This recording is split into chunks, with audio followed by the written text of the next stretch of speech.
Hello, everyone. Welcome to the Sow and Tare weekly live, 6 p.m. on Mondays. We have really good time here. We go through a variety of these topics. Never know where we're going to end up, and all the topics are good to go. We can talk about quail and chicken and rabbits and animals, or gardens, or foraging, or canning, or anything you want to talk about homestead related. And I'm glad to have you guys here. Reminder to keep your comments family friendly.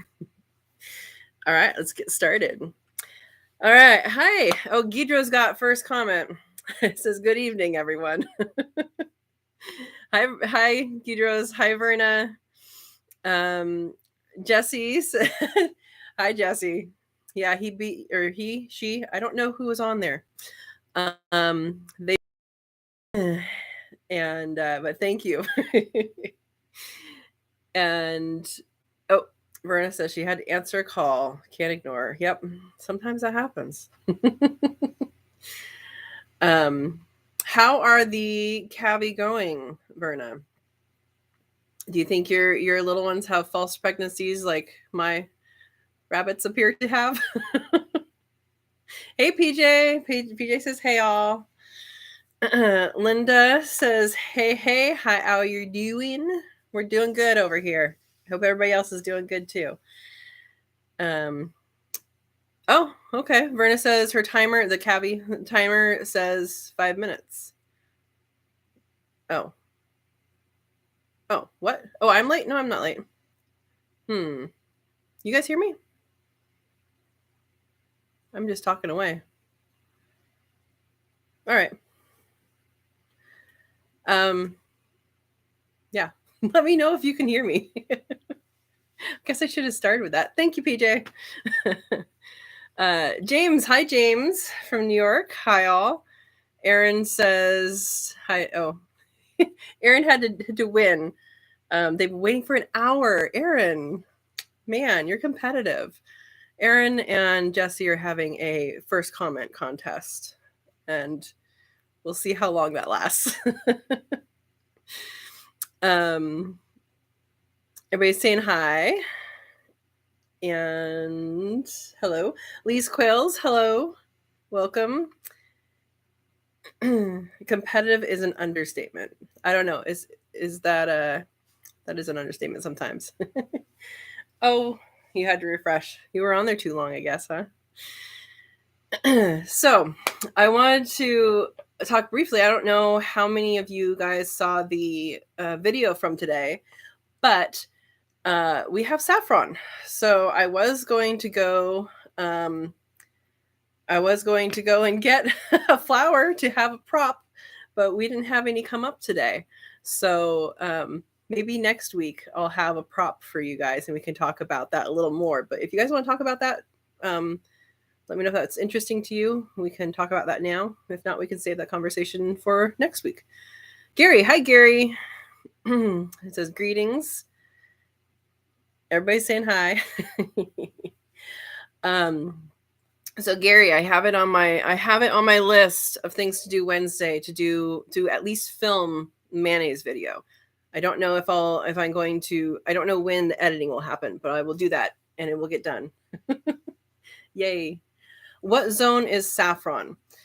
James asks. So, yeah, Linda, the video from today, Mondays, I do a weekend review, which includes the weekend, which is why I do it on Mondays. Because the weekend generally has, projects that fill out that weekend.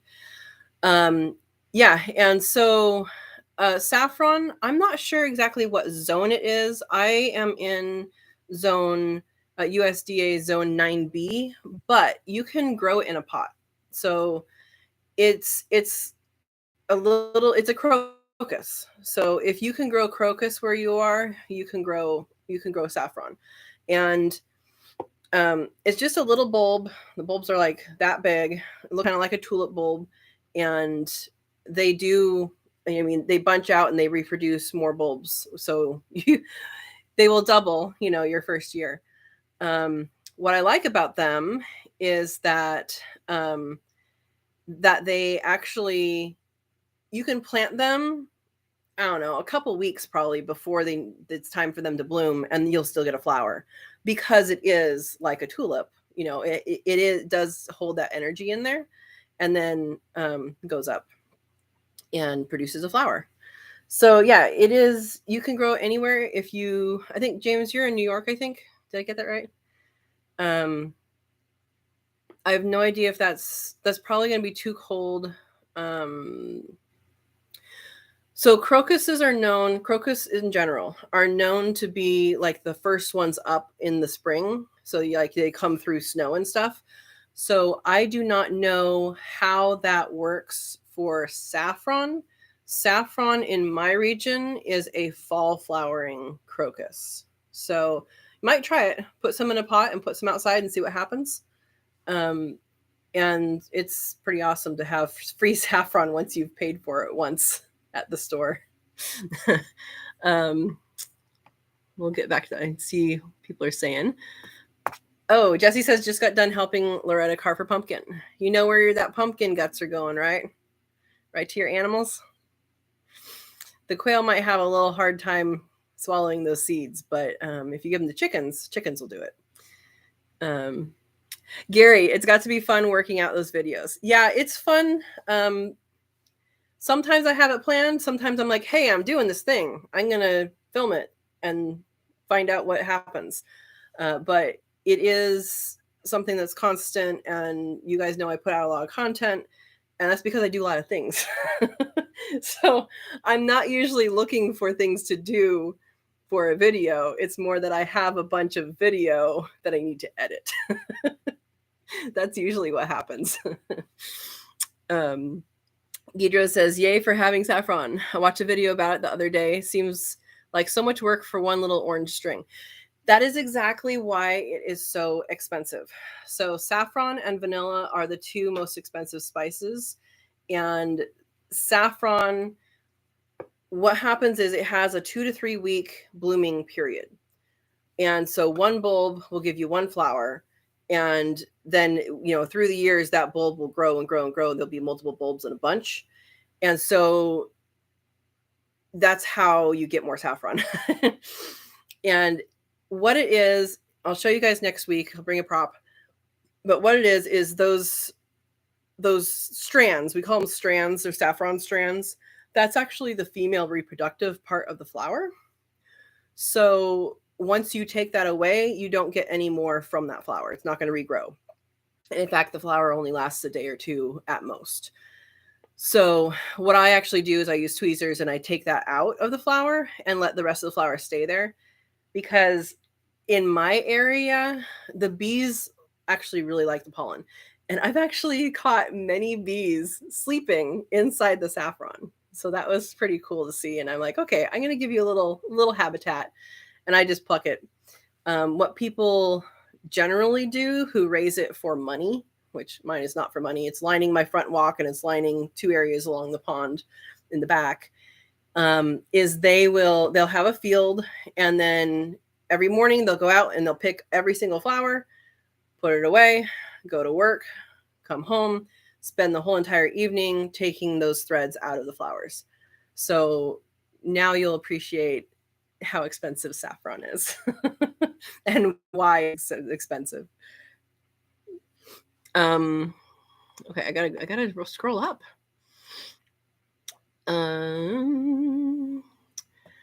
Mara says she would love to grow saffron, but if you have it in your house. Yeah, so basically I'm in a Mediterranean climate, and so anything I can grow in a Mediterranean climate, or anything that grows in the Mediterranean climate, I can grow here. But saffron is something that it's a bulb. So like if you can figure out how to grow a tulip in your house, you can figure out how to grow this. I do believe it is linked with the flowering might be linked with photoperiod. It's really early this time, but I've only had a couple that did really early. So they usually start like the week of Halloween. Like I would have expected it to happen halfway through this week usually.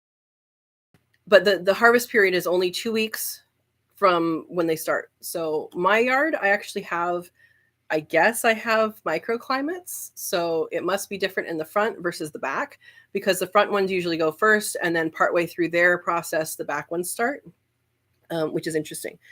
But I do know of people that do grow them in pots. So I don't know if you would have to provide a photo period or not. It's worth trying though. Yeah. And PJ's in New York. You can grow crocuses. I would be curious to see if you would try saffron outdoors. Since you know you can grow crocuses, what saffron would do? Like if it blooms in the same time, because I think it's always fall, even in. I think it's always been a fall thing. I researched years and years ago when I planted it. It's been a while. Jesse's saying hi, everybody. Linda says, what do you do with it? What do you do with saffron?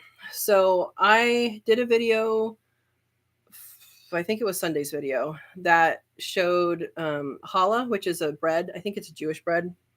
And in it, you put saffron. So it's used as a flavoring agent for lots and lots of breads. Lots of breads have saffron in it. And also coloring agent, because it will dye it a yellowish color, kind of like turmeric does. It's used a lot in rice for like Indian dishes and some of the Asian dishes. And it's used in curries, some, not so much curries, but some of those type of dishes. And it's also used to make in some of the turmeric, ginger, etc. milk, like the hot milk that you make with that, people add saffron to that as a tea, like a kind of a milk tea kind of a thing. It's really good, and it's definitely fragrant. Yeah, I'm glad you guys are interested in this. PJ says, I'm in the Catskills. I don't know what this means. What does Catskills mean? Is that a location? I'm not familiar with New York area. Gary says our flowers start coming up in early February. So flowers in general, or saffron or crocus. Hey, Steve's here. S.O. Swanson. Lose my connection on the road. Okay, don't read anything. We'll know you're listening. Welcome. Yeah, Verna says it's a flavoring. It's a spice. So just like vanilla is an orchid bean, but it's a spice, this is the reproductive, the female reproductive part of a flower, a specific crocus flower, and it is dried and is used as a spice. It's a flavoring and a coloring. And there's actually some people that have fake saffron. They try and sell cheaper but still make money, and it's not saffron, and it dyes things yellow. So if you're not buying from a reputable place, like the actual dried stuff, gotta watch out for that. If it's at a grocery store or something, it's always going to be saffron. Likes in already. Thank you.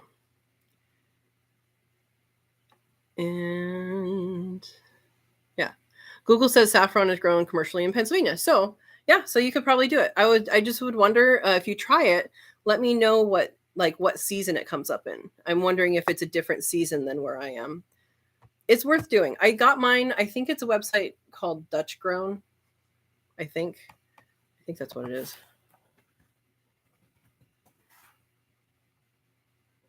Dutch. I don't know. I think it was Dutch Grown. I don't know. Somebody can look it up. So yeah, I would be curious to see when that flowers for you. Everybody's saying hi. Verna says she's crazy. It's okay. Gary says, I like making good things out of chaos. Yep. Gidra says, I'm picking saffron bulbs because it's something I'd like to grow. I've been working on expanding our herbs. Yeah, it's a really good border plant, because if you just put it in there and it takes up room, I would be concerned that you're like, oh, maybe I can plant something else in there, and then you totally shade it out and forget about it. But if you put it along a border, it has a really nice, it flowers first, And then once the flower is done, it grows these long, like that long, maybe a foot and a half long. It looks like grass. It looks like ornamental grass that just falls over, and it's really pretty. But it's definitely good for like along a walkway. So that's, if you're planning out your garden, I would just plan for not just the flower, but to be able to have that long draping grass-like leaf after, because that does last quite a while. The flowers are very short-lived, but the grassy part lasts quite a while. So that's pretty cool. Yeah, herbs are always good. And homegrown herbs are so much better than like what you would get dried in the store. One of my favorite teas, and you can mess around with this stuff when you grow it. One of my favorite teas is, I have a hot and spicy oregano. If you can get your hands on that, that is definitely something to do. Hot and spicy oregano, chocolate mint, and lemon balm. Put that together in a fresh tea, and that is tremendously yummy and healthy. Oh, you're pricing, not picking saffron. Yeah, so I think it's Dutch grown. But the prices were, the more you buy, the less it is. And I split an order with a friend. I think we bought 200 bulbs and we each got 100. I think that's what we did. We just went for it. But since that point, that was years ago. So since that point, there's probably some more local things, because I've seen them in local nurseries here. Well, one local nursery here. I've seen them like in the packet, you know how they do like the packet of like potato starts and stuff like that. Yeah. PJ's going to try it. Man, I'm selling you guys on stuff. Maybe I should have developed a relationship with these companies first. Bulbs you found are from Iowa. That's good. So it's good to know that it grows in the, like I said, crocus is known for growing in cold areas. I just don't know when the blooming season would be for this crocus. Linda says, Guido's figure out what to do with passion flower. I have plenty of that. Yeah, passion flower. Do you have one that fruits? Because mine is flowering and fruiting right now. And the fruit is wonderful. You can slurp it out. If you have a juicer, you can juice it. I've done that, but the seeds get crushed to kind of like a fine pulp, which you can eat you can eat the seeds, or you can strain out. But I made out of the passion fruit, I made what is it called? I made a passion fruit juice curd, and I put it in I made meringue nests. So like, egg meringue, and then you form it in like a nest, and then you put the passion fruit custard into the nest, and it's a really yummy dessert. I would do that. Verna just bought some. Catskill Mountains are in South New York. I learned some geography today. Croakers. Oh, croakers, as in crocus. Yeah. Yeah, so I guess Gudrose asked a good question, Linda, if you have the vine that makes the fruit, because there are different kinds of passion fruit and passion vine, and some of them have the fruit and some of them just kind of flower pretty flowers. It'd be good to know which one you have. There is a medicinal use for one of the kinds, but I don't recommend trying it. It's kind of one of these things that has side effects. It's a tea, and it has like some side effects associated with it. So if you do venture down that pathway, just know that there are side effects, and small steps. PJ says finding saffron crocus bulbs. Yep, that's what you're looking for. Backyard fence is covered with it, and it snakes across my yard. Yeah, so if you're doing passion fruit, which was also in the video for the day, that grows tremendously fast. And where I am, it will grow probably 30 feet in 1 year. And you can cut it back each year if you wanted. And I know in probably areas where with more moisture probably would grow much more than that. So it's a very, I have 2 cattle panels put together as an arch over my driveway. That's what you guys are seeing on the videos. It's 2 cattle panels put together as an arch to make it bigger. And it weighs that thing down. There's so much vegetation, so much, so many fruit. Yeah. Oh, Gary says, I love my spelling. Got it. It's okay. It's okay. We got to it. Yeah. Okay. So it was Dutch grown for Verna. Yeah. Send some of that down south. Yeah. There's it grows really well from cuttings. The passion fruit grows really, really well from cuttings. And so that's a good way to, if you like one, it's a good way to do it. I have a Franklin's and that is delicious. There are ones that are tasty and then there's ones that are not. And there's ones that are super, super sour and ones that have a little sour. So you just have to see what's going on with that, see which one you like or which one's available. Linda says plenty to share. Yeah, passion flowers and 4 o'clocks. Yeah. Or taking over the yard. It's fun to grow new things, especially when you know someone that already has experience. Absolutely. And the thing about having experience with it, even if someone across town has grown whatever it is you're looking for, they'll share their experience. Your yard might be completely different. So like I was saying with the saffron, my front yard and my backyard are different. And the only thing that's different about them is one's in the front, one's in the back. So, it's not that far apart. I don't have a huge yard. I'm in town. So that is, that's something to think about, is you are your own expert. So anything that you do in your yard, you have expertise in your yard, which is nice. It's nice that you know your own yard. You may be able to impart some knowledge to other people, but it's still your own yard and you know what you did there and what worked there. And it may or may not work for other people. Just realize that, it might not be translatable or it may be. So that's pretty cool. Verna says, Katrina, people generally do not realize daylilies are edible. Yes, they are. Lilies in general are not. Daylilies are. And I know people like fry them, like stuff them and fry them like zucchini and pumpkin blossoms. Yeah. Verna says you're not fond of passion fruit. There are a lot of different kinds. A lot. So you may not be fond of the ones that you had, and you may or may not like some different kind. Croakers are also fish. Well, you can plant fish. That's a good gardening technique, is planting fish. They're sold out now. I know, just because I mentioned them. No, I'm joking. PJ's Farm says they're sold out now. So part of that might be, so she's talking about the saffron. I'm assuming you went to Dutch Grown or somewhere else, or I think someone said there was someone in Iowa. I don't remember.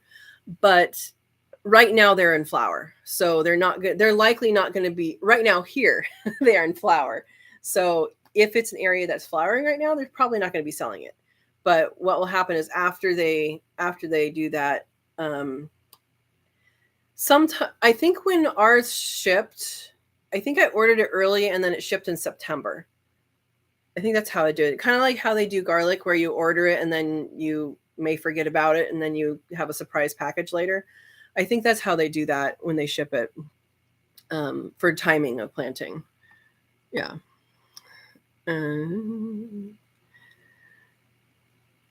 Amazon. Yeah, Amazon has everything.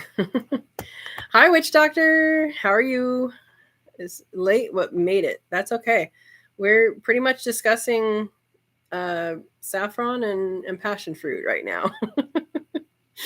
Gary says, getting ready to go to the Outer Banks of North Carolina, hopefully next week. Good luck. Have fun. Everybody's saying hi to Witch Doctor. Just getting home from work. Yeah, that's a long day. You're the same time zone as me, right? You're Pacific time. Yeah, that's a long day. Linda also doesn't like passion fruit flavored anything, but the fruit from the vine is good. Yeah, it could be a varietal thing, or it could be that just that it's fresh. So I know when I get it off the ground. I don't pick it. If you pick it, I would leave it until it gets a little wrinkly, and that's when the sweetness is the best. So, yeah, it could just be a different kind, or yeah, fertilize your plants. You're talking about planting fish. And hey, Ed, who says, "Sorry, hi everybody. Sorry, late watching anime with the life." Well, I'm glad you could stop in. I hope you're doing well. I hope you're doing better. Your walking's getting better. Holland bulbs, yeah. So PJs, I know Holland bulbs also has them.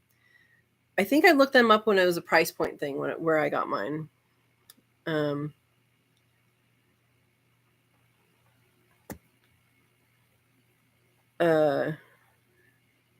Obix, about an hour away from you. I don't know what that means, Ed. Yeah, Pacific time. Okay. Psycho Ward, hello, welcome. You're here too. Linda says, I think it's poison if you don't wait for it to ripen. Are you talking about the passion fruit?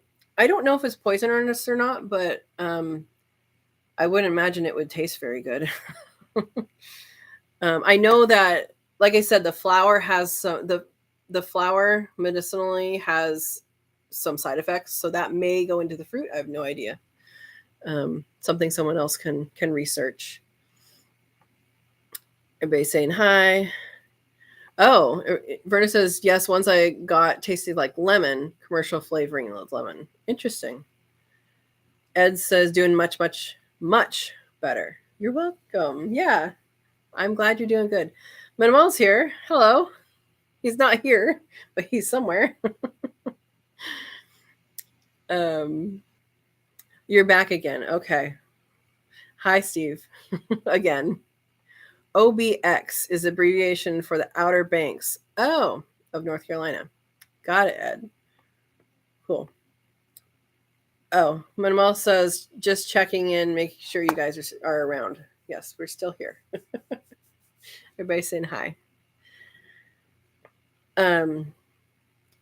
Yeah. So there's your saffron and passion fruit discussion.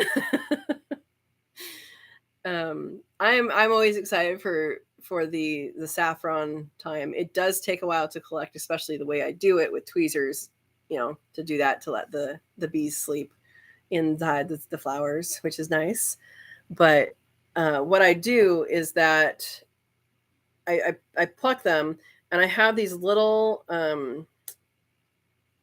like a strainer, and I put that over a teacup just in case I drop it or something. But I put it over a teacup, and I put it in there and put it in the cupboard, and then I have another one for the next day. And then once that's done, once the first one is in there, I use the next one the next day. And then when I go in to get another one for the third day, I can empty this one into a jar. It's already dry by then.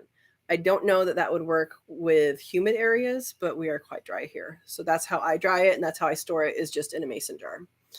And you can vacuum seal those if you want to as well.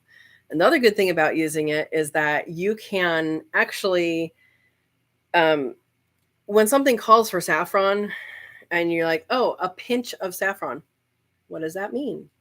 Nobody knows what this means. So when you grow it yourself, you have more than what's in the bottle. You can do a big pinch, and it's good. Verna says, round, not square. Oh, that we are around. Yeah, we're not square.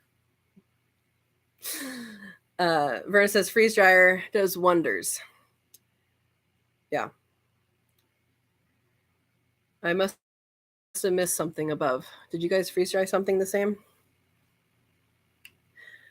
I am, yeah, Verna and Witch Doctor. I'm curious how mushrooms turn out in the freeze dryer, because I know I bought a bunch of dried mushrooms at one point, and rehydrated dried mushrooms is the texture is just really weird. Wondering if that is something that you guys have tried. And if not, try it and tell me. Ed says still haven't set up my freeze dryer. Okay, what else do I need to order? I did try growing vanilla once, but my area is not humid enough, and the vine needs to be like 20 feet long before it produces flowers, and then you have to pollinate the flower, hand pollinate the flower. So I don't know if you have a greenhouse that's humid. I would try that. That's what I would do. But that's me. I also want to try, and I haven't even looked into this, and I haven't even tried to start them from the spice area. I would like to try black pepper, because in my zone, I think it gets a little too cold, but I think it's something I could grow in the porch. Okay. And it would do well there, I think. Anybody growing black pepper? That's a good question. Verna says, no, Katrina, you were talking about, drying saffron. Freeze dryer better. Yeah, I know that it would preserve it longer, but it dries so quickly. I don't, even if I had a freeze dryer, I don't know that I would use it for that purpose. And because you're only getting like that much every day, at least from the amount that I have harvested. Verna has done mushrooms, and they worked out great. They were sliced fresh mushrooms. Did they rehydrate well? Because that's the part with dried mushrooms that it just, they're a little chewy. PJ says, my pigs are in the greenhouse right now. Well, that's not vanilla. Your piggies. You have piggies, right? Piglets. I think that's a good place for them. Are you doing the deep litter and getting all of the compost from them? That's a good thing to do with that. Gidra says, I love dehydrated mushrooms. If you don't like the rehydrated texture, you can always make a mushroom powder. That is something I thought of, and I still have a bunch, so I probably will do that. I prefer that for some of the stuff, and I don't like the texture of. Yeah, that's something that I thought of putting it in soups where it's like cooked a little longer, and maybe that was the issue. So that's just something that I was thinking. But powdering it would be something good. That would actually probably make good cream of mushroom soup, is to have mushroom powder. That's a good idea. Yeah, we bought one of those big things at Costco, the multi, different kinds of mushroom. It's a couple years old now. We've only used a little bit. Linda says we planted wasabi radishes or something today. Freebie from Baker Creek. Yeah, Baker Creek is a really good. Yeah, PJs, you're asking about what else you should grow. You should check out Baker Creek. It's a really great. They're just really good people, and they have really good seeds, and they have a variety of seeds, and every single seed on there has a story. So the Baker Creek people are actually the people who put on the Heirloom Expo in Santa Rosa every year. We haven't had it the past couple of years. I believe they're going to have it next year. It's going to be, I think, 2 weeks after QuailCon in September. And they're really great people. So all the proceeds from that, I don't know about from the actual event, but I know they have a humongous squash tower that they build. And at the end of the event, you can basically take any of that squash, head for a door. Someone will be at the door and say, oh, how about $10? How about $5? How about whatever? And all that money goes towards funding school gardens. So like they're really into the perpetuating this information, perpetuating good growing information and teaching and all of that. So good company, good seeds, good people, good everything with Baker Creek. So I do recommend them. Rareseeds.com is their website.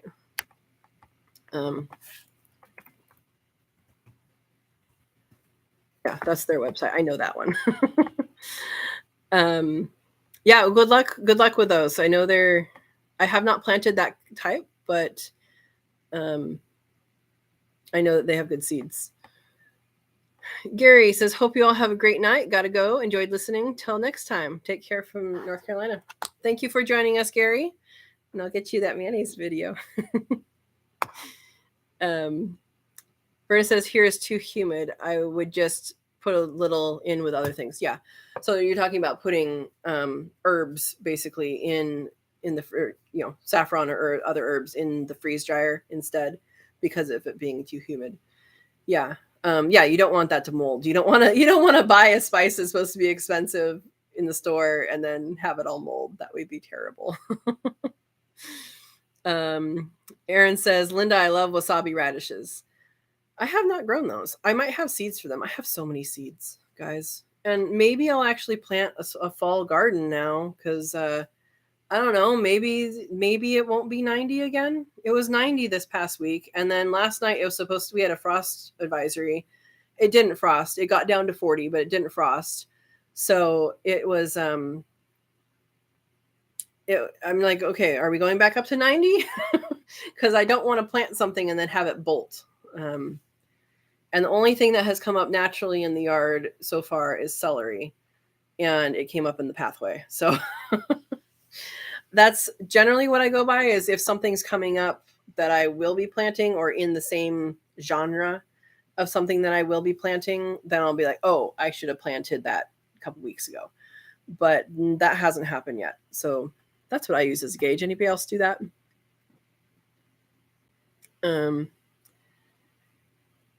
Yes. So witch doctor. Yeah. At the beginning of this, we talked about growing saffron. Yeah, I grow saffron. Basically, we have a high clay content soil here, and so they don't like the high clay, but that I basically dug trenches, like a trench, right, that big, and I put potting soil in so that the clay soil could still wick the moisture into that area, but it wouldn't inundate it and rot it. So that's what I did is I dug a trench of that, put potting soil in, and just plant it into there. And I don't water it. I don't do anything to it. I don't fertilize it. I don't water it. It just grows. So why not, right? Yeah. 99 says Gary. Verna says, yes, they rehydrate well. If they were chewy, then you didn't rehydrate them enough. For how long? Okay. So maybe just longer. That's the mushrooms we're talking about. I think Gary's answering someone else's question. PJ says, not the piglets in the greenhouse, just some boars and meat piggies. Oh, they are cleaning up the greenhouse. Okay. How long do you leave them in there to clean up a greenhouse? And how big is your greenhouse? I'm just wondering, like, how long they're in there for the size. Linda and Aaron are talking. Okay, we got you guys talking.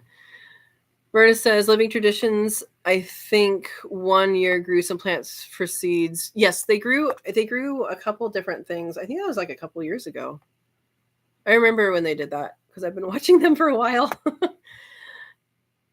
Yeah, they have the space to do that too, where they are or where they were. Aaron says, Christina, the seed hoarder, has tons of seeds. Thanks.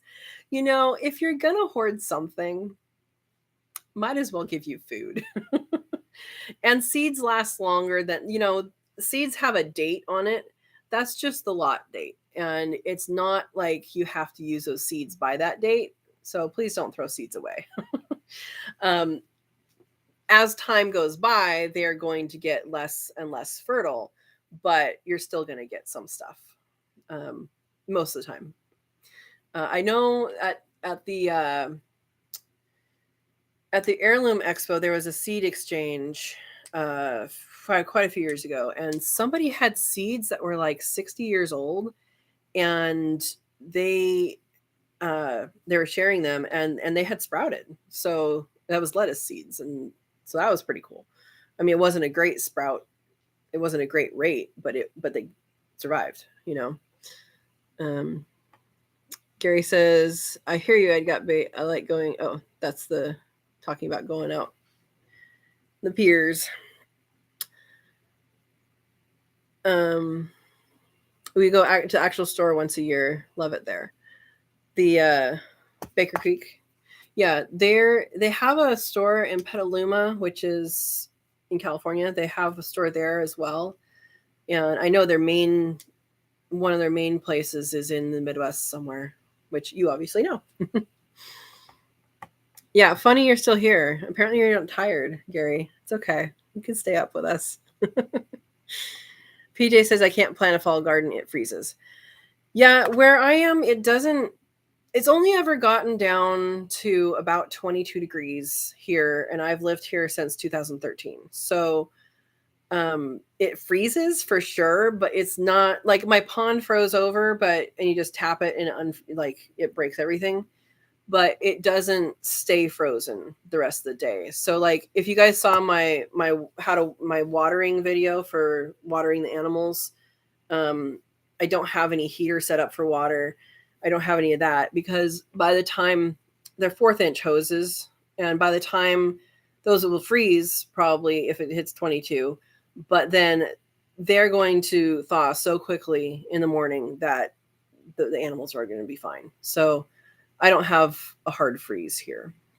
But if you have a hard freeze, I mean, what are you talking about? You have a greenhouse. You can grow. Get those piggies out of there. And I'm losing my place here. Wow, you guys are talkative tonight. This is awesome.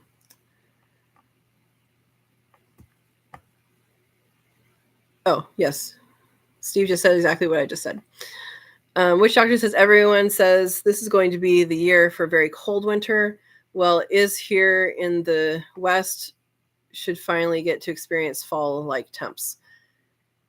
Yeah, we're supposed to be like in a triple La Nina, which supposedly means that we're not going to get any rain, maybe at all, or until the end of the winter. But I just have had this gut feeling that we're going to get a lot of rain this year, and I don't know where that comes from, but it's a gut feeling.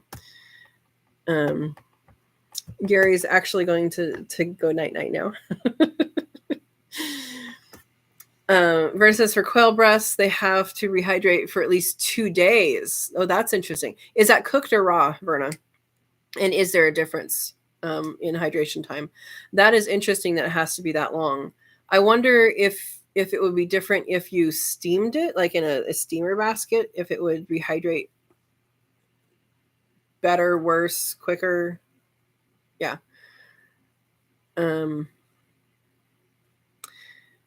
Okay, so PJ says she's having the pigs in for a week, and it's 40 by 12. That's pretty good. Cool. Everybody's saying goodnight to Gary. Berta says seeds are good for 5 to 10 years. Yeah, and they've also found seeds in pack rat nests in Arizona that are hundreds and hundreds of years old, and they've gotten those to germinate. And, from different archaeological digs, they've had, there are, the viability might be less, but there are particular species that do just grow or grow better too. So yeah, I mean, you should be using some seeds within a certain amount of time, but just expect that if you use it later, you're going to have less come up. Ed says they have grown date palm from seeds found in an Egyptian tomb. Yeah, so that's the same thing as what I was just saying, is that I think that's probably a conditions thing and a species specific thing. So Egypt I don't think it's humid. I think it's pretty dry there. So that might be a better preserved thing. So if you're in a humid area, maybe your seeds won't last as long. I don't know. Peter says everything froze in the greenhouse. Oh, okay. Everything froze. I wonder if you could I wonder if you could put like barrels of water in there that would get hit by the sun, like paint them black or something, that would get hit by the sun in the daytime and then at night release that heat. I know some people do that for heating homes, but it doesn't get quite as cold as where you are. I don't know. Does anybody do that maybe where you are? Berta says raw quail breast for 2 days. Yeah. Going to put it in the one pot for soup when we're done here. Yep. Well, you'll have it. It's got to be meal planning when you have to have it rehydrate for 2 days. You have to know what you're going to eat. Ed says, wonder if you rehydrate it in a pressure chamber faster. Hey, you guys have that equipment? You guys have the ways to do it? Experiment and let us know. Ed says you could compost pile to heat the greenhouse. Yeah, I've heard of people doing that on the outside of a greenhouse. So piling up like leaves and stuff on the outside, and then that it stays hot. And if there's snow, that insulates the pile. But then on the inside, that would, because it's just plastic, the heat goes through it. I have seen things on that. I have no idea where that was or how cold it gets for that, but that's a good suggestion. I mean, you wouldn't be able to start the compost pile right now, I don't think, if it's outdoor. If it's inside, you might be able to start that. Compost piles don't really hold that much heat until they get large. So, like, it's not going to be little, but large. Good idea, Ed. Verna says, I've heard of people putting rabbit cages in the greenhouse to keep it warm enough to plant in. I don't know how many rabbits you would need to do that, is the only thing. Because it's kind of the idea of just body heat. PJ, you don't have rabbits. You have everything. You need rabbits. Ed says he's seen the compost pile thing done on the inside. I mean, it makes sense. It makes sense. Gidris says we've put our rabbit cages in a high tunnel type setup for a freeze one year, and it kept them warm and prevented our plants from freezing. Cool. How many rabbits, Gidros? PJ's says I do keep deep bedding in the duck house and the pig farrowing pens. Yeah. If you're only using the pigs for a week in there and they're just doing their purpose and getting out, then you wouldn't need that in the greenhouse right now. Linda says Papa the Builder has barrels in his greenhouse. Yes. Yeah. So it's the same. So water is something that takes a while to lose heat. So if you have, let's see, a large body of water is going to take a long time to change temperature. But if you can get it up to a temperature, up to a warm temperature, it's going to take a longer time for that temperature to drop, much longer than it will the air temperature. So it will always be warmer until it equalizes out. It seems really obvious. That was not very well said, but people use it in passive solar homes. They use the red brick, on the bottom, and then like black painted or black plastic containers or even metal containers painted black, so that black attracts heat, so that warms up that area. And then, in fact, there's a house, I think in San Jose, it's somewhere in the Bay Area, that they have that set up where there's a sunroom, with glass, and then there's brick, and then he has, I don't remember what the containers were. I think they were like water containers, like the plastic jugs, for like when you put on a car or something. And they were painted black. And what he did is, in the daytime, he opened the side towards the sunroom. In the evening, he closed that up and opened the side towards the house, and then that radiated out into the house to heat it at night. And that worked really well. I mean, we're in a temperate area, but it worked well for his needs. Where it says, heck, you can put your quail cages in the greenhouse, but they do give lots of heat. They do.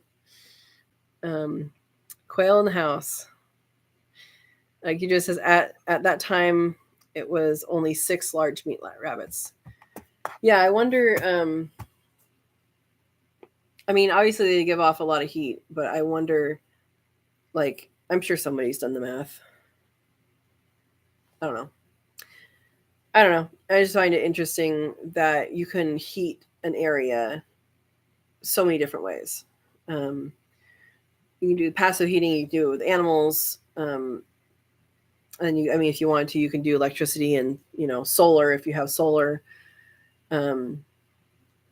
Yeah, like Witch Doctor and Psycho Ward, you guys are in an area you probably have a lot of solar, even though it's supposed to get cold. You probably have a lot of solar right now.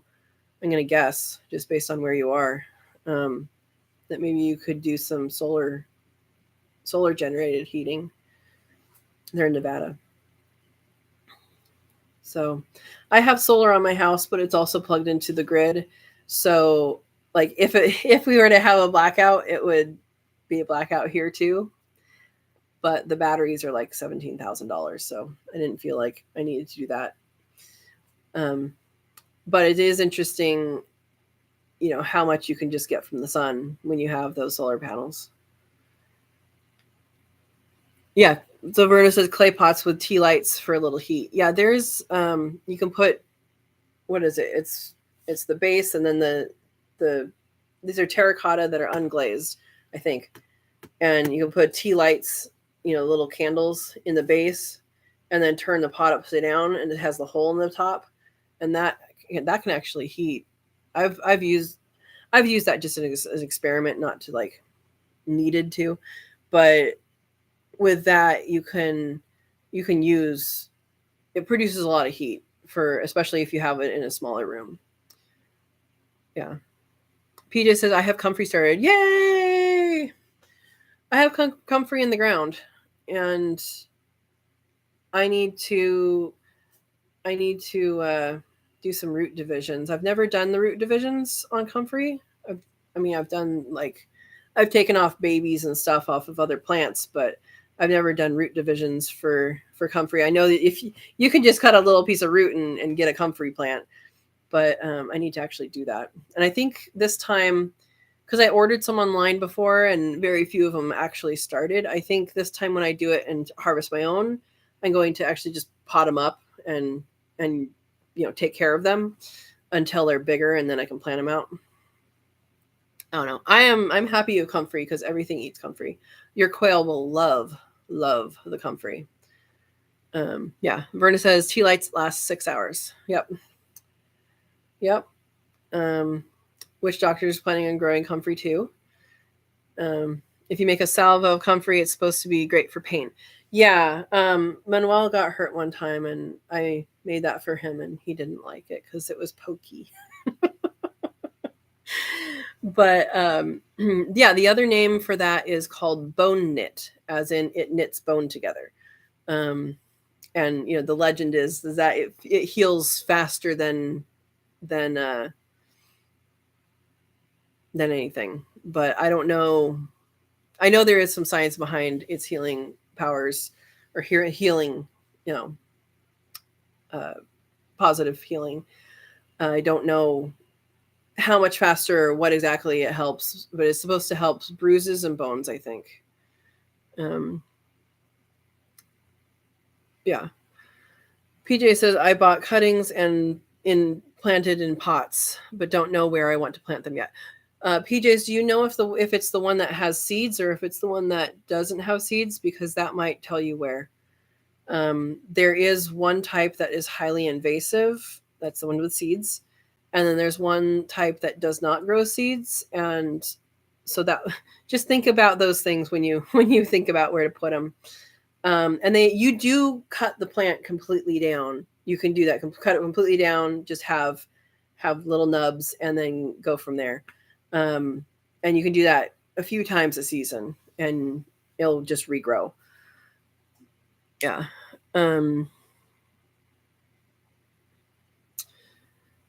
Verna says you have wild aloe vera near you. We don't have wild, but I do have it in the yard. And actually, I should do a video on that. I have because you can basically fillet the skin of it off and then drain. There's like a yellow part that you're not really supposed to use, and then once it's drained, you can cut it up and put it in a jar and put it in the refrigerator. And it's really great if you have a bad sunburn or a real, a burn. You can just go like that on it, and it's nice and cold and healing. So yeah, I do have it in the yard. We don't have that locally though, not wild. PJ got the comfrey from the local grower. Yeah, Steve S.O. Swanson says message Dale and tell him to send you some. Yeah, Dale from Dale's Quails is who he's talking about, and he has tons of comfrey, and I want to have tons of comfrey. I only have a few though.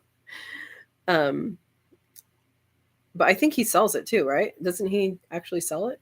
Like the cuttings? I think so. Yeah, PJ says no seeds. Yeah, so supposedly that won't spread. Now, one of the ones that I have, it did actually send out a runner, but just one, and I mean, it's fine. But the other part of that is that you will know where they are, and you won't have surprise ones show up in places that you might not want them. So pluses and minuses to that. Where it says the juice, she's talking about aloe vera, is also good for your stomach. Yeah, I've heard that. I know they sell that in like pharmacies and stuff. I have not used it. I don't think I've had a need to use it internally, but I know that the people do that as well. It's a little slimy, so I don't know if they add water to it to thin it out, or if it's all the juice, or I don't know how they do that. Yeah, Guido says if he sells it, I'll have to take a look. I think he does. We may be starting rumors about Dale.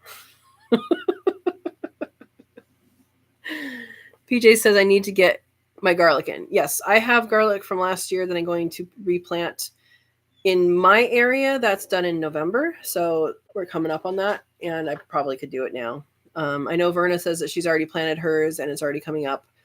I think for most people, it's about this time that people plant it, and that's good. So Swanson says it's not on Dale's website, but remember he likes to barter. he's gonna be slammed with this request now. He does like to barter. Yeah. So yeah, comfrey's good. I don't know of any animal that doesn't eat comfrey. I know that there are some warnings against having it internal for humans, but I don't know what those are. I just know that when I've looked through herb books and stuff, it says, caution. And so that's the only cautionary thing I would say. But I know that, it's used for fodder for rabbits, for quail, for cattle, for ducks, for everything. Yeah. PJ says my garlic plot was destroyed by the excavator that put in my frost-free hydrant. Well, at least you can water stuff now, frost-free. Maybe they're still there. Maybe you'll get some surprise garlics coming up if they did that during that time. He just says, "Oh, you just had to go look."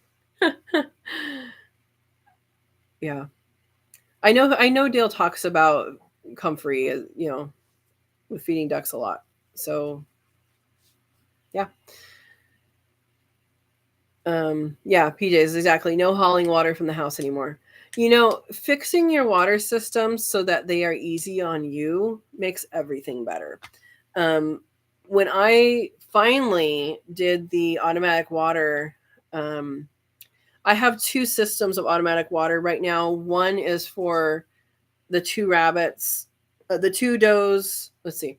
the 2 does and the chickens for the racking house, and then I have a line going over to Parmesan. He's the buck rabbit. So all of them are on one bucket, and then I have 3. So I have that one, and then I have one for my main quail aviary. They're actually on the same line. All that's on the same line, but it's 2 separate buckets and 2 separate floats. And then the one that I did a video on, it's a longer video, but very detailed. You know exactly what to do at that point. That one is over for the raviary, rabbits and quail. Now, ZD passed, so there's no rabbits in there right now, but that's where the babies are going to go for grow out. And so that's the jumbo quail and grow outs. And there, that's the one I did for the video. And I mean, I live on an urban lot. It's not that big. It's 7,000 square feet, and I have a lot of things going on it. But it takes time to water your animals. If you don't have an automatic system already, I highly, highly recommend that you put one in, because it will save you so much time and worry. And like, all of mine are set up to be on all the time. So nobody runs out of water ever, unless someone shuts off the faucet, which no one's going to do here, or unless the city stops providing water for some reason. So yeah, it's very good on the brain to know that the animals are watered and you don't have to worry about it. I do check them when I go in, but it's still very, very nice. Vernon says, I have to carry jugs from the kitchen to fill my buckets in the animal room. But at least you have buckets, and you're not filling individual waterers for each thing. That's a huge improvement, to be able to fill a bucket. Yeah. So Swanson says, my 5-gallon bucket for the quail only lasts 3 days. I need a 55-gallon drum. Yeah. Like I said, I have mine hooked up to a faucet that's on all the time, so I don't have to worry about it at all. The bigger if you don't have the capabilities of doing that, the bigger container, the better. Just make sure that you don't forget about it. Set yourself a reminder of some sort, and don't forget about it, and go from there. Yeah. Well, guys, we're coming down to, it's after 7. Anybody have any pressing questions or fun things that happened this week that they want to share? Vern says she has to haul water every 3 days. Yeah, the cabbie, you have to fill their bowls twice a day. Yeah, so there you can see the effort difference between having to fill a bowl and having to fill a bucket. But you're going through there. You're actually going through that room multiple times a day. So for you, it's probably not that big a deal. But it's still something you have to do. Psycho Wars says, I repurposed 9 eye wash stations for my quail. I don't know what my quail is. It lasts 5 days. Oh, my quail. You're probably talking. All right. Your quail have this thing. Yeah, I got it. Yeah, so that's pretty cool. Eye wash stations. I wouldn't have even thought of that. But if you have them, if you have access to these things, why not use them? So Swanson says, I have a tube on the outside so I can watch the level. Yeah, that's a really good idea. So you have like a float in there, or no, you're talking about a tube like Slightly Redneck has, right? Where it's just a clear tube coming out. Yeah, you can do that, or you can put a hole in the top and put a float in there, and it will be high when it's full, like if you have a styrofoam, and then it will, as the water level goes down, your little flag on top will go down. That's another option, as long as you can tell if it's going empty, and as long as you know to look. Exactly. Yeah, I didn't know who Mike Well was. My quail. Yeah, I gotta love speech to type text. Yeah, or speech to text type. I figured that out pretty quick once I realized, he's probably texting. Verna says, I have been saying I wish I had a 10-gallon container to put on top of the quail cages. Yeah. Yeah, it's amazing. And if you haven't seen my video on how to put together one of those, if you don't know what we're talking about, go on there and actually let me link it. Let me find it really quick. Just because I think it's such a game changer to have water like done. You don't have to do anything. I mean, you might have to see if it's plugged or something like that, but you don't have to really do anything. Um, Here, let me do a link here for you guys if you haven't watched it. Um,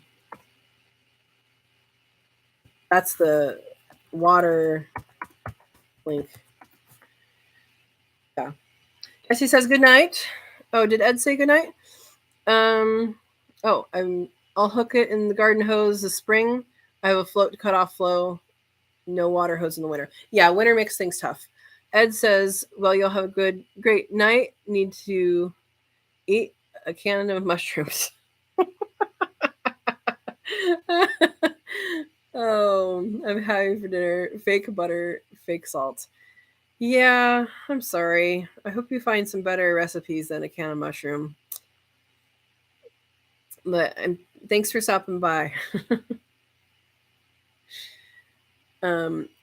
Steve says my auto feed water helps me be lazy. I just collect eggs daily, feed water every other day. Yeah. So how I have it set up, if I don't get to the birds I mean, let's just say something happens and several days go by and I don't get out to the quail, they're fine. I have a big feeder. It's now no waste. Yay. I will finally do a video on this, on our process and what the design I finally came up with.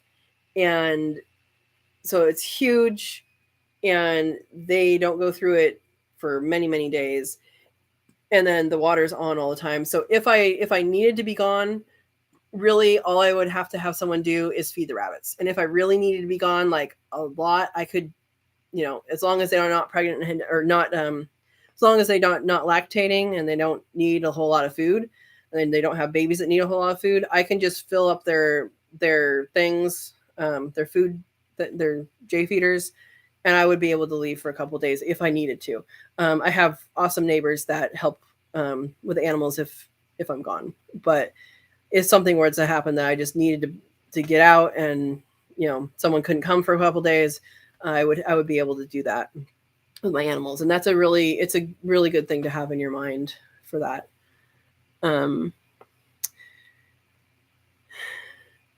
Ed says, I like canned mushrooms and only canned mushrooms. Or other mushrooms. No. Yeah, I have not I've had canned mushrooms. I have not canned mushrooms yet. And I really want mushrooms to go on a sale so I can try it, because in my experience with canning, when you can stuff home canned, it's so much better than the store-bought stuff of the same thing. And I don't know why that is, but it seems to be pretty true throughout so far.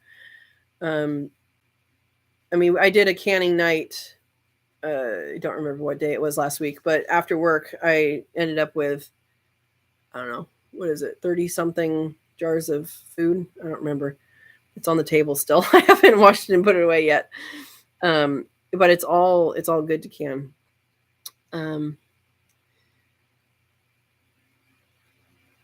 Steve, get James to do it. The collecting eggs. Yeah, he typically does and takes the neighborhood kids to show them off. Yeah. So I think we're talking about son. I don't remember. I think I met him at QuailCon. Verna says, yeah, if something happened to me, I don't know what would happen. Yeah, let's hope nothing happens to you because we like you. Yeah, it's good to have a plan, but if you don't have a plan, stuff happens. Steve says James saw Lane on a video and wanted to know why we didn't have a video. Now he wants to do a video. Grandson, yes. Okay. He's anxious for next year. That's good. Verna says, I'm too bullheaded to stay down. Yeah. Well, staying active is good. Guido says, you should do a video with him. Lane loves being on videos. Yeah. I think he kind of did a milestone with going to QuailCon this year and meeting everybody and seeing everything. He can start doing his own videos. That'd be cool, right? Yeah. PJ says Verno would never go down. All right, guys, let's do 5 more minutes, and then I'm gonna head out. And yeah, we didn't talk very much about quail today. That's okay. We talked a lot about other things. Ed is asking Steve if you ever find that Govee. Oh, your grandson relocated. That was a while ago. Oh, yeah. Dale has comfrey. Message him. Dun dun dun. PJs, you're getting him into more work. That's good though. Good to know that he has that, and we'll go from there. Yeah. So I appreciate all of you guys showing up, and having these tremendous discussions. I love it because we go off on all sorts of tangents and have all sorts of discussions, and I think it's nice to see what everybody's doing and to have kind of everybody's different perspectives on things, and introduce people to do things and go from there. I think it's really good. I enjoy this. I enjoy it a lot. Ed says, and that's what I like, Katrina. Yeah, the variety. Yeah, I like the variety. So says it's not a quail only channel, and we learn stuff. Yep. Lynn says quail are fun, but it's nice to learn other things too. I agree. Katrina, we spread the fever of many things. Yes. Yes. PJ says, thanks, Katrina and everyone. Yeah, I do enjoy this time. All right. Does anybody have anything else they want to share or questions asked? I don't know who all is listening and not commenting. You guys are always welcome to jump into the conversation and introduce a new topic. I mean, it's a little late now. No, but seriously, like, you guys are always interested in different things. You can totally put in the comments. Hey, Rock Hill Homestead is here. Y'all have a good night. When will you do the saffron video? So I actually started one this weekend, and I think I'm going to film this season's, or at least partway into this season's, and then maybe have a couple uses of it in that same video, and then I'll do it. So it'll be a while, but people will definitely have time to get saffron after that point, before, after the video comes out and before saffron season. But those of you in, what was it, Iowa, New York, Pennsylvania, let me know what your saffron season is if you find out, or if you know someone that has it there, because I am interested in that, and that might affect the timing of the video that I'm doing. I need to get a little more footage for a little more flowers before I do that. I have all the information in there. You guys might have already gotten all the information tonight anyway, but I did want to have it more complete video before that goes out.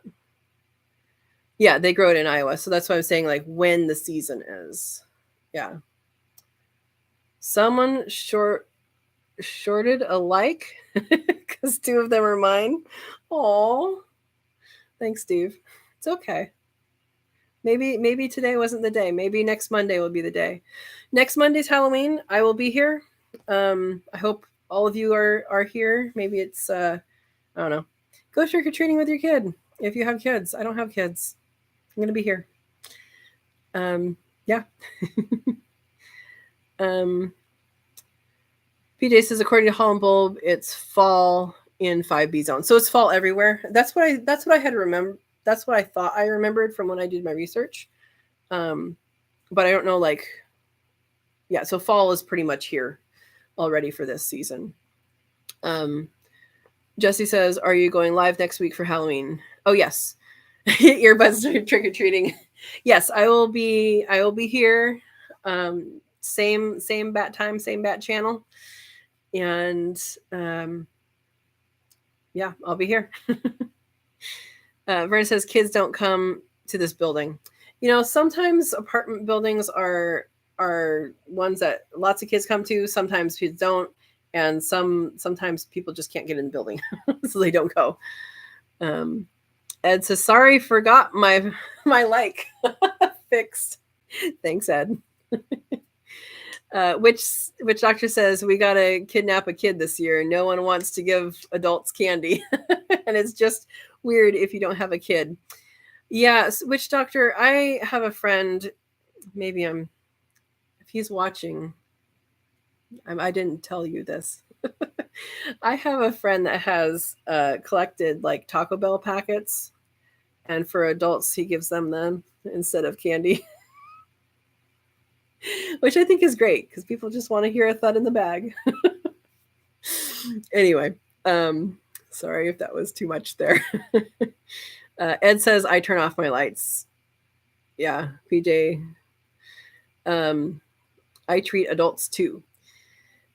Yeah, I haven't given out candy in a while, but yeah, I do think it's a little weird that if it was the kids in the neighborhood that I know or that are like I see them, that's one thing. And then these kids are people that we literally see, like people driving up that we've never seen the car before and never seen the kids before. I'm like, what are you really doing? Anyway, maybe I'm a bah humbug. I'll probably have some. Actually, I do have some just in case, I guess. Psycho where it says we have a drawer full of the hot packs. Yeah. Because you got them trick-or-treating or because I'm joking. Steve says we had 2 trick-or-treaters last year. They scored big time here. Yeah, where I grew up, it was always like, because all the kids in the neighborhood, it was where I grew up, there was like everybody had 2.5 acres like out of town. And so there wasn't a lot of kids that walked between those things. A lot of kids got their parents to drive them into town, just like what I'm talking about, and go around the neighborhoods. But we always ended with our neighborhood and people would just dump the whole thing in. Yeah. PJ says nobody ever comes to my house. I'm very rural. Yeah, my parents, I don't think, have had trick-or-treaters for many years. So I'm sure my mom will buy candy. If she's on here, she can tell me. I'm sure she'll buy candy, and if they don't give it out, then they'll just eat it. Jessie says we go out to a small town every year. She gets more than in our town. Yeah. I do think that's fine for, kids. I had one time, it was so funny. One time I heard the kid coming up the walk, a little kid, and he said, this is an interesting garden. Little kid. Like he was telling his parents that it was an interesting garden. I thought that was pretty funny. So anyway, on that note, yes, I will be here on Monday, and maybe we can, I don't know, have something Halloween themed. Anyway, I hope you guys all have a great week and that you have a good time. And if you are going trick-or-treating with your kids or without your kids, that you have a safe holiday and safe time. And I will see people next week. All right, dress up. Yeah, I'm dressed up as a biologist. All right. Good night, you guys. Thank you for joining. You make my evening go quickly.